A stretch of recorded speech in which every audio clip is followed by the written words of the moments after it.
Welcome to the Financial Freedom Mastermind Group podcast. Here we're all about breaking free from the 40 to 50-year work grind and accelerating our journey towards financial freedom. Join us every Wednesday at 7 p.m. Eastern as we explore different types of investments that can fast-track your path to financial independence. We serve as a hub for connecting with fellow members during our sessions so you can share successes, ask questions, and keep the momentum going. Good evening, everyone. This is Niyi Adewole, host of the Ekabo Home Financial Freedom Mastermind podcast, and I'm super excited to be joining you here on this Wednesday, the 12th of February. And I want to kick this off with some housekeeping. First and foremost, I know you've been getting the messages, but we are super excited to be hosting our first event in person this year. And it's going to be bowling after dark with the Ekabo Home team. It's going to be at Atlantic Station not this Friday, but the last Friday of the month on February 28th. And so we would love to see you all there. 2025 is the year of getting back outside and actually seeing people in person. And so super excited to be able to spend some time and see who's going to be the best bowler of the group. And so tonight is going to be an open session where we have some guests lined up for starting in March. And so we're excited to kind of get that piece kicked off. We do want to bring on some more guests that are focused in real estate and business that can help us all learn. And so that's going to be coming down the pike. But today is an open session. So we're going to open it up to the group as people start to join. But we also have the quote of the week. And so the quote of the week is that the person who says it cannot be done should not interrupt the person doing it. And this quote is pretty self-explanatory. Don't let the doubters or the haters keep you from pursuing your goals and your dreams just because it hasn't been done that way before, or just because it's not a traditional route. You should not let that keep you from making those moves. You want to be measured. You want to definitely assess the risk, but you should go ahead and make those moves. I can tell you that the thing I think about is all the conversations I had with different individuals before making the jump into full-time entrepreneurship. I was on a trajectory to reach super high levels in the corporate setting, right? I was getting promoted every 18 to 24 months, and it was pretty consistent from when I joined the company I was with to when I reached director status. But when I looked down the road, what I saw was more and more responsibilities, more and more headaches without having the ability to truly control your time.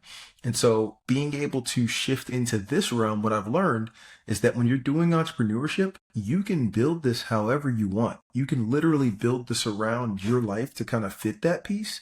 And the best thing about it is if you get awesome partners around you, it almost allows you to not even feel like you're at work each day. Right? When you start to hire other professionals that can help you with different parts of the business, you get to do the fun pieces and it grows and expands from there. And there is an incredible superpower called focus that will allow you to accomplish a lot. And so if you are a shaker and mover in whatever setting that you are, and you've had aspirations of maybe starting your own business or doing something on the side, I'd say go for it. Now, ideally, you want to start your side hustle while you're still working and then grow it to a level where you need to make the move into it. That's what I did. And it's definitely a little more comfortable, but highly recommend not putting it off. You do not want to have any regrets. And then we have 3 topics we're going to talk about today. The first is what happens if a home has dramatically changed since the first time you put it under contract during the final walkthrough. And so I can give you an example. There was a home, this was a couple of years ago now, where we helped the client purchase it. And on the final walkthrough about 2 days before closing, we noticed that a toilet was missing. Literally, we walked in the house, we're checking everything. It's like, okay, this is good, stove's good. We're walking by the bathroom, and it took a second walk by to really see it. I'm like, okay, something's missing here. And then we walk by again, I'm like, there's no toilet. And so long story short, what we did in that situation is we reached out to the seller and let them know, hey, we expect the toilet to be there, right, before closing. And they were able to get it installed. There's been other instances where we've had, say, repairs that should be done to the house, not completed to the standard that they should be or done at all. And so in those instances, what we typically would do is push the closing back and make sure it gets done and or negotiate the credits so that we can get it done post-closing. But the reason for the final walkthrough is to walk through that house and make sure that it hasn't significantly changed, right, in the bad direction since you put it under contract. So that's the benefit of the final walkthrough. How do you handle mold when it's found during inspection period? So mold is one of those things that understandably people freak out about when they see it pop up on an inspection report.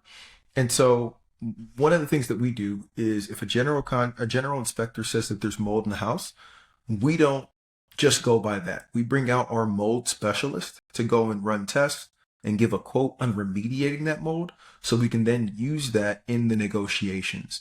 Mold is one of those things where if it's a good amount or if it's like not just because there's mold in the air kind of everywhere, but if it's like, hey, this is mold that's starting to appear and things of that nature, it typically is taken very seriously by the sellers because anybody that buys that home and does an inspection more than likely is going to call that out.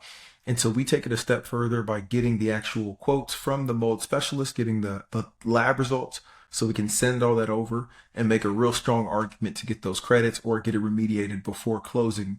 And so mold, just like anything else, is just another repair item. You've got to factor in, hey, how much is it going to cost to get this done?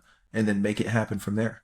And when should you move a property over to an LLC? This is one that actually came up earlier today. And so it really depends on how you buy the property. If you buy it as a house hack and you're living in it for that first year, right?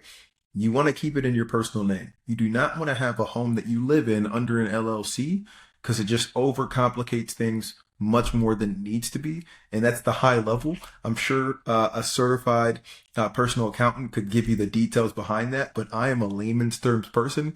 And so I boiled everything down when I asked this questions myself close to a decade ago when I was just getting started. Hey, why do I want to move it to an LLC? Why do I buy everything in an LLC?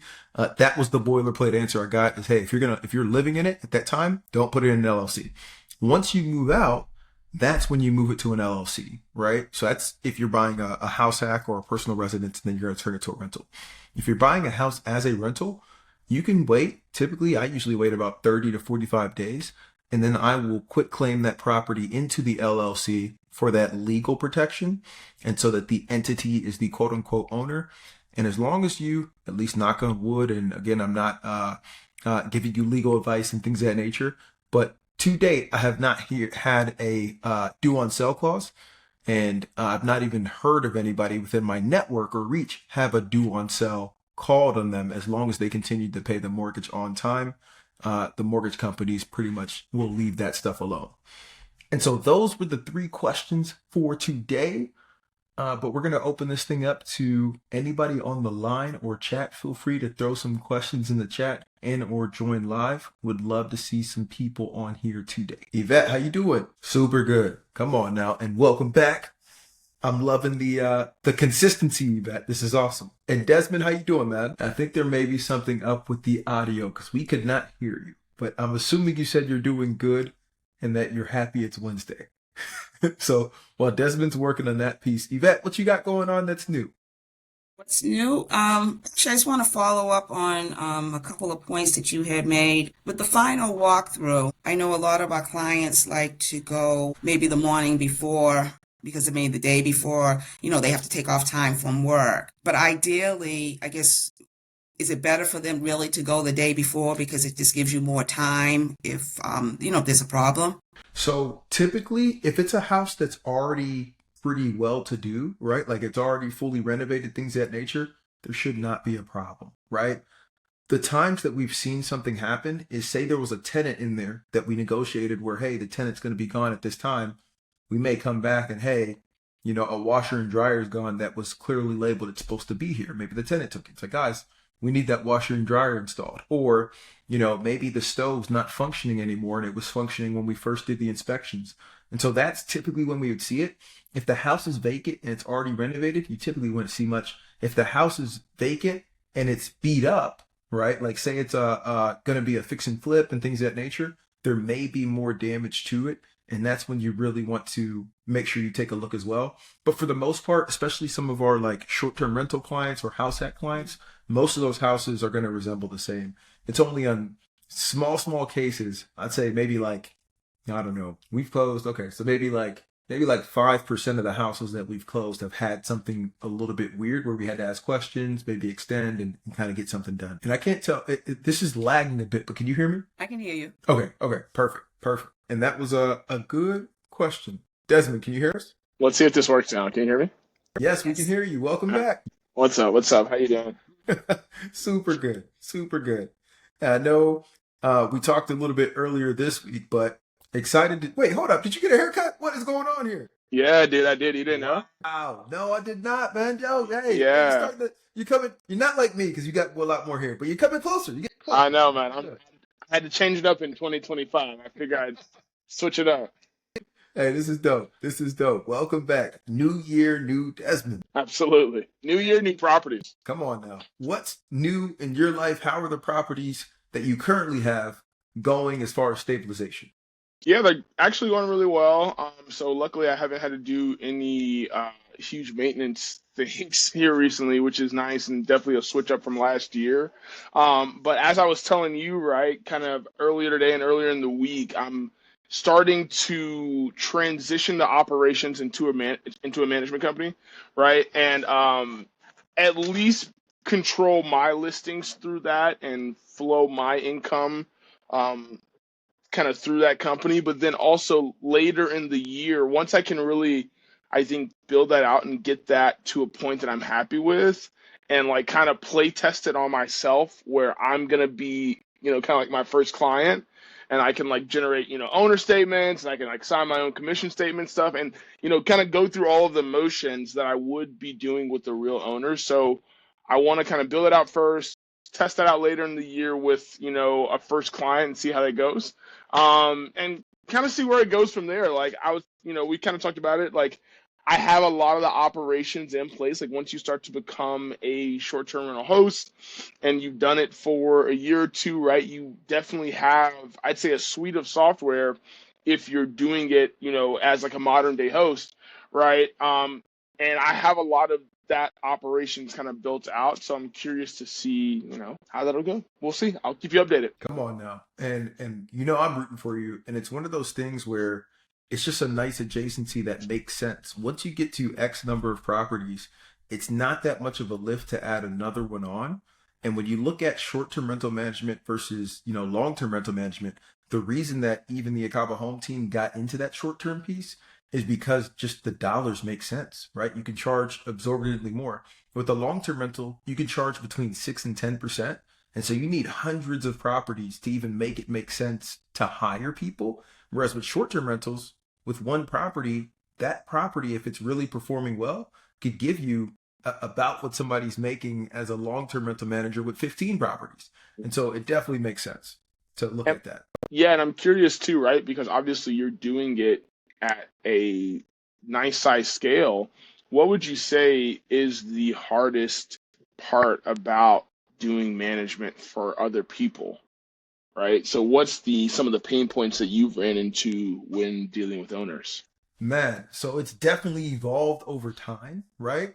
I think the first one that I came to was, and we've solved for each of these little by little, but was being the point of contact for everything, right? To where it's like, hey, you could be in the middle of whatever and something pops up and now the guest is calling, now the owner's calling. So you really have to make sure that you set those boundaries and create systems to where they can communicate with you, but it's not necessarily through the same communication channel. So I'll give you an example, right? So the first year that we were doing the short-term rental management, it was just my number, right? So it was my number on everything, including for the owners. And so I get a lot of messages and the rest of the team wasn't necessarily seeing this. They were communicating with me and then I'd have to communicate with the team. So there was a lot of back and forth and there may have been a delay. And so over the last 2 years, what we installed was this thing called Open Phone, which is similar to like a Google phone, except everybody on my team has access to it. And so now when owners are reaching out and we've directed everybody there, like, hey, what is this? I want to block off these dates, things of that nature. Everybody can see it, including myself, and take action immediately. And so that was one thing. The other piece was just making sure that we set those boundaries early and often and getting comfortable with that. Initially, we would have calls, so say you have a guest that was like, hey, I'm having issues getting into the door, right? At like 9 p.m. So the guest would send a message. Then we get a message from the owner. And now we're trying to answer both at the same time, call the guest, call the owner, let them know.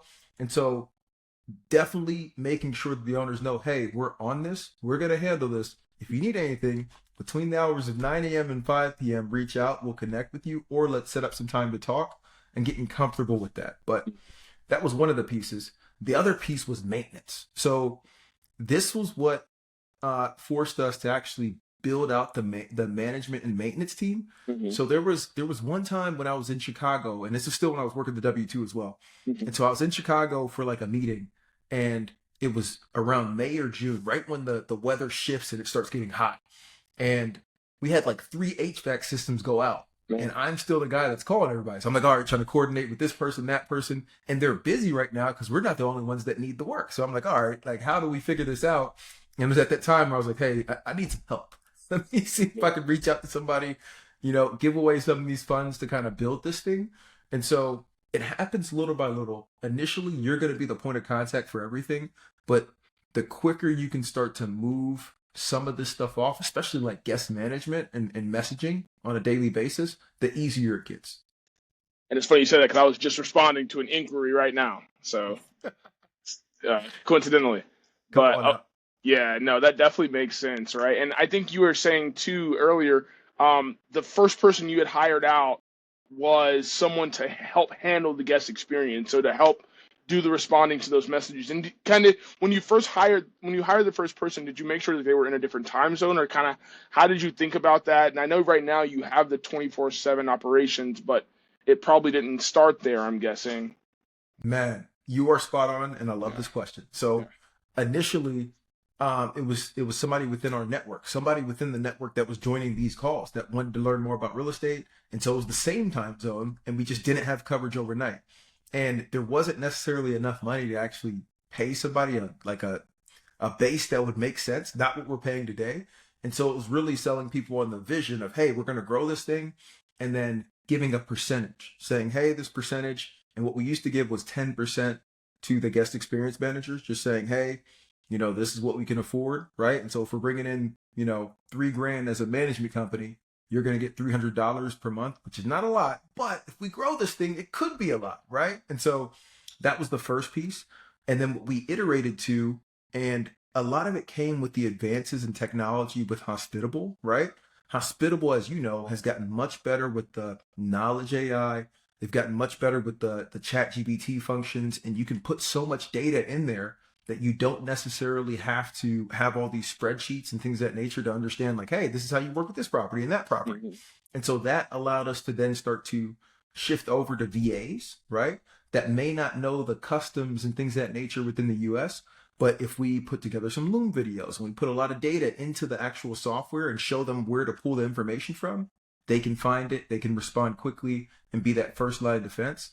And so if I were to start over today, like where you are right now, I would say lean into some of the tools that are available in Hospitable and start with the VA. One, it's going to be a lot cheaper. And two, that person, that $300 a month or whatever you want to pay is going to go way further, right, for them to where they're fully focused on this and working with you than it would for somebody that's US based. Yeah, absolutely. And that makes sense. So are you using I'm guessing you're using the knowledge base, and are you using the automatic responses from the AI, or do you guys kind of look to edit those responses or like filter them before they go out? So we had the first VA team that was literally just clicking and sending, and sometimes it was way off, right? It was so we had to pull them off of that and say, hey, don't use this. Use all the stuff that we had before.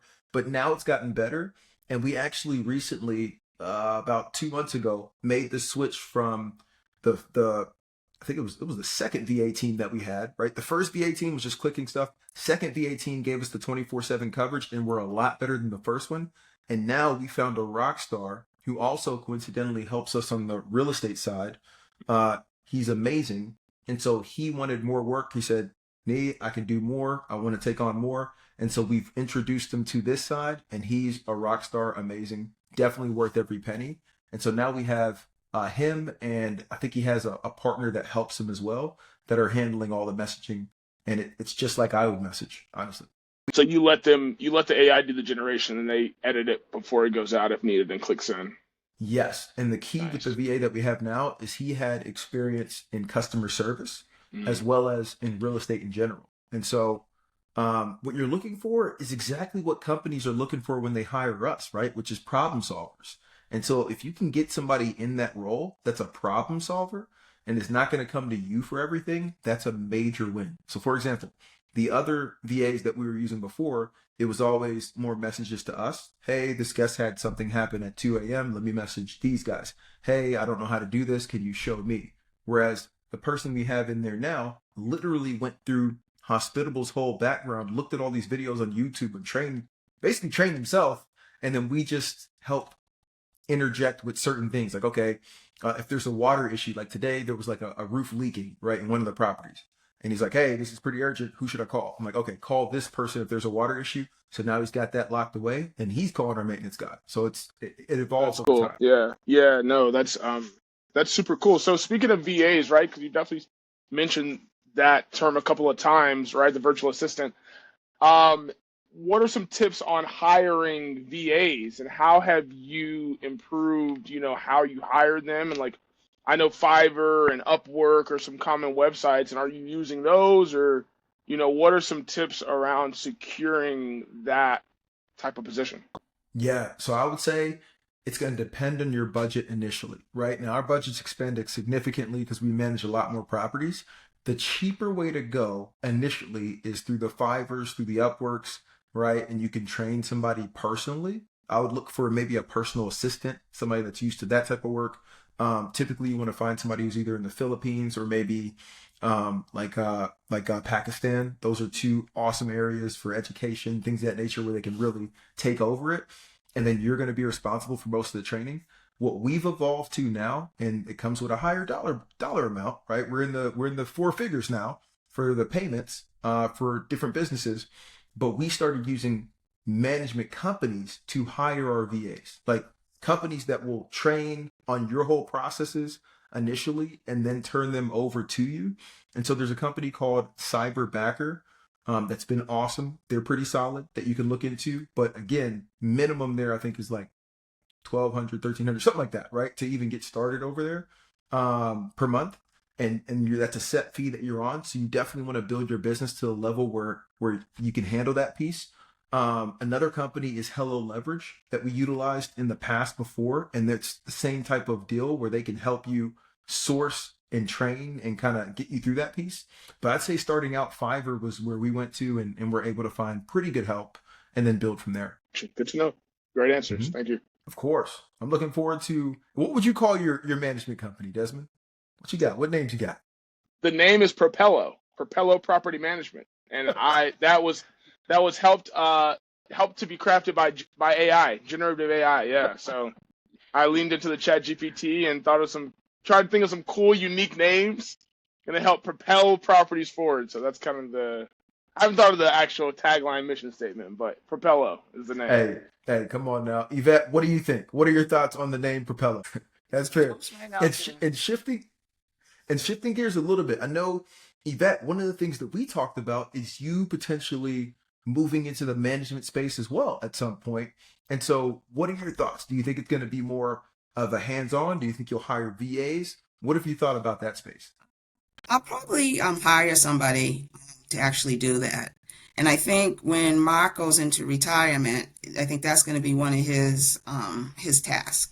But Come on. just to say, I Hey, mean, you've been doing an excellent job, with the properties. Some of the texts I see, coming through, and they're definitely after, the 9 to 5, time frame, and the turnaround has been, really quick. come on now. Come on now. And I'm happy that we're already giving Mark work for after the work. Well, no, We got him lined up. no, he knows he's going to have to do something. Yeah. Hey, this is true. Yep. Yep. And honestly, please. Oh yeah. Oh yeah. And it's one of those things where, despite the systems we put in place, and it's the same systems I use to treat my own properties, we don't treat any property different. Nobody's going to treat your property the way that you can, right? And so that's just the truth across the board, for all the properties. Now I've tried to put systems in place and manage it the same way I manage mine. I literally, except for the one that's right behind me because I live here, I haven't been to any of my properties in the last like 6 months. Right? I'm just not over there, right? Like I just don't go, right? Because I'm like, all right, the systems have to work, things of that nature. Hey, this painting fell down. Okay, send the maintenance guys and kind of make it happen from there. And so, yeah, when you get to scale, that's kind of what you have to do. Now, a couple of things that I'm excited about moving forward is once you do hit a certain number of properties, you just get random opportunities to manage more. And so now we have an opportunity to manage another mansion, which I'm excited about. It's not necessarily going to be a short-term rental. It's going to be more like personal use, but they still need management. And so we could essentially manage this property for special projects like, installations and things of that nature, and just keep collecting, which would be awesome.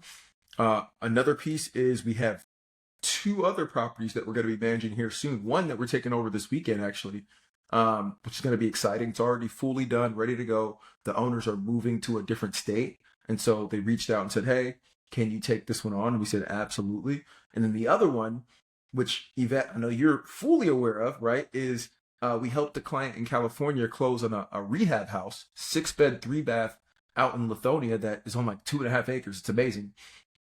And there's a lot of work being done right now. Like we have decks being torn down and reinstalled. We've got flooring work starting tomorrow. They're going to rip up everything and redo all the flooring. I'm bringing in painters on Friday to take a look and do accent walls and all this stuff. And this is going to be one of the most beautiful stays that we have within the portfolio once it's done. But it's cool being able to be a part of some of these projects and to see the before and afters. And so we hope to, even within our social media, start to post some of this stuff and keep everybody aware. And one other thing I'll mention, we did it for the first time late last week or early this week, but we're going to start using the Facebook group within the Ekabo Home page a lot more. There's so many deals that come across the table of all the people that work within Ekabo Home. I mean, Yvette the other day was offered an off-market deal just randomly. Like she was talking to an owner, and the owner's like, hey, this house is great, but I'm also selling this house. And so we want to be able to push that to our network in that private group and make sure that you're helped in at the forefront of properties that may not even be listed or things that are coming soon. So you have the first crack at it as well. Desmond, Yvette, anything else top of mind? That's it for me. Okay. Come on now. Hey, I always enjoy these Wednesdays, Desmond. Thank you for the insightful questions. And I look forward to seeing everybody on, well, we got a couple weeks, on the last Friday of the month. It's going to be awesome to see you guys in person. It's been way too long. And hopefully the weather shifts back to what we saw last week. I don't like what we see this week. It's freezing out there. That was that fake spring. That's what that was. They called it the fall spring, where everybody comes out in shorts, and the next week you got jackets right back on. Oats on. All right, y'all. Hey, I hope you have an awesome Wednesday, and I will catch you a little bit later. Join us every Wednesday at 7 p.m. Eastern as we explore different types of investments that can fast-track your path to financial independence.